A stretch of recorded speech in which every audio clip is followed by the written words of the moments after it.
Well, good morning. Today we approach the completion of our story of how, over a period of many years, I guided and groomed Louis to become the perfect portal for my expression as Sun King. And again, how this is accomplished is simply by eliminating the karmic burden, eliminating any egoic structure, that which would create interference patterns for the expression of the eternal, the unmanifested God, what I represent as Sun King.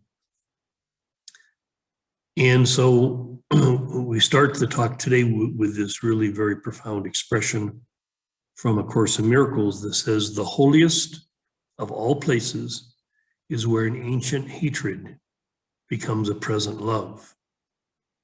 Okay, and what this is really describing is the elimination of, again, this tribal and egoic misidentification. Okay, where there's a denial and projection of the sacred and the profane. There's a denial and projection of the wholeness of the being that one is, potentially destined to become.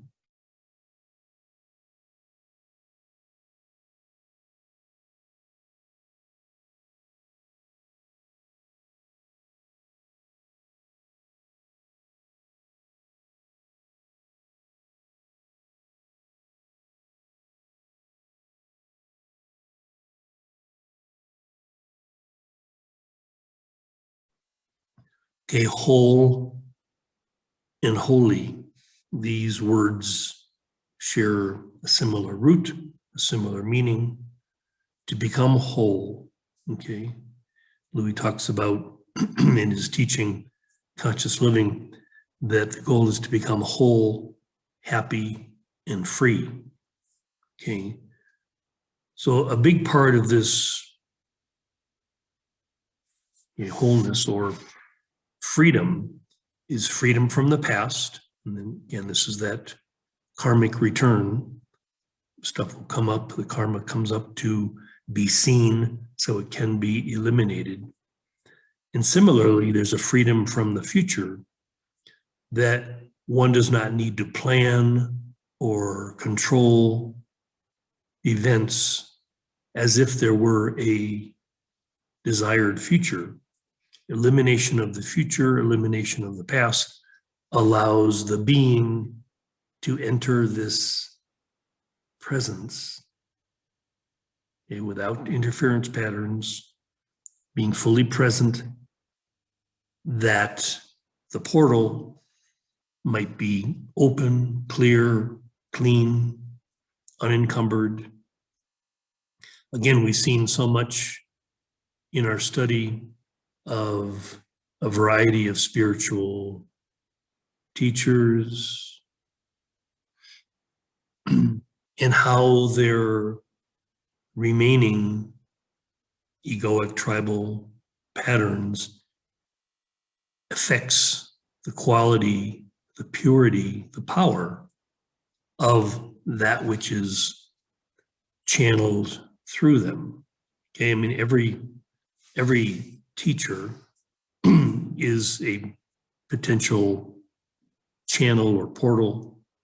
So it depends where the teaching is coming from. I mean, a lot of teachers are teaching from their egoic structure, and this is all mental, all an indication of a teaching that is being controlled by the egoic structure is that this teaching is always about conflict, always about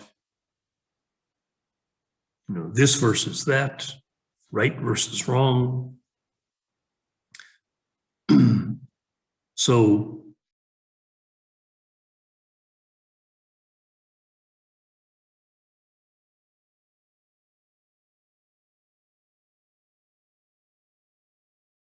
look at these elements of the one, okay, as it comes into the duality of the world, sacred and profane, masculine and feminine, these are not elements to be at war with each other, but elements to be integrated.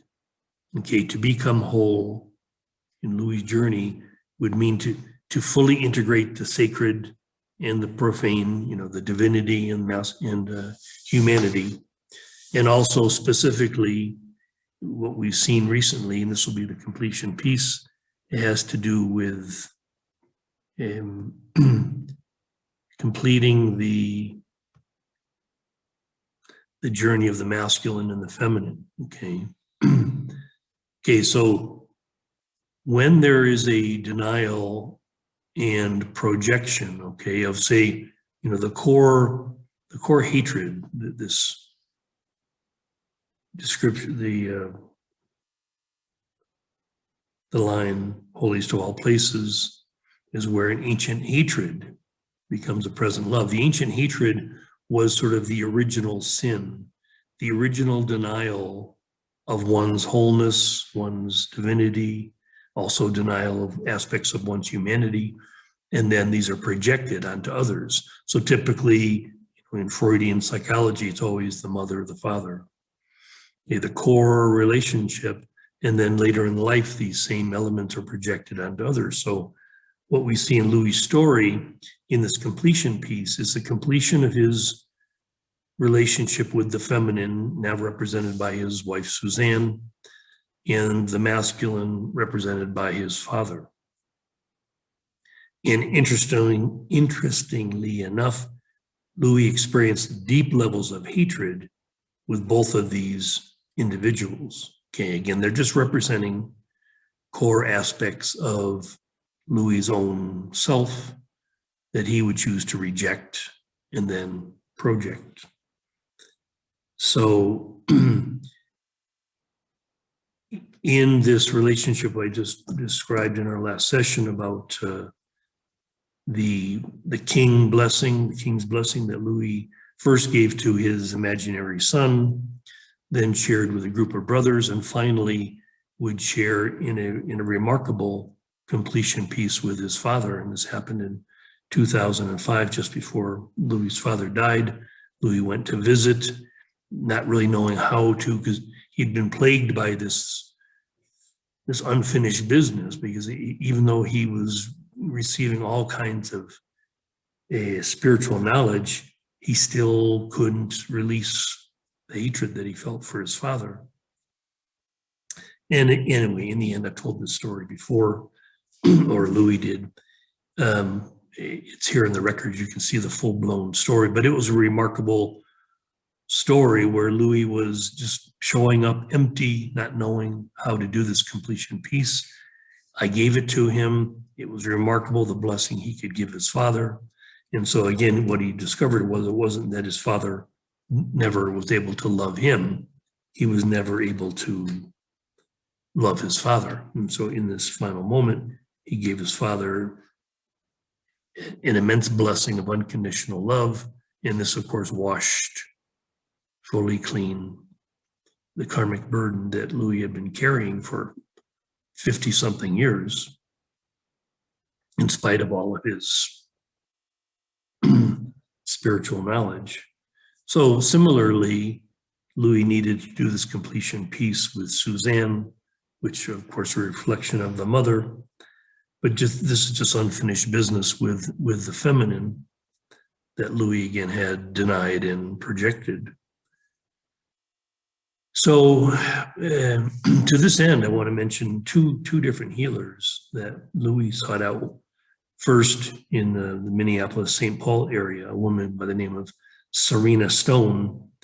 And she is a high-level Taoist teacher, student of Mantak Chia in Thailand. And she, at the time, in St. Paul, out of her home, was offering healing in a form called Chin Eseng.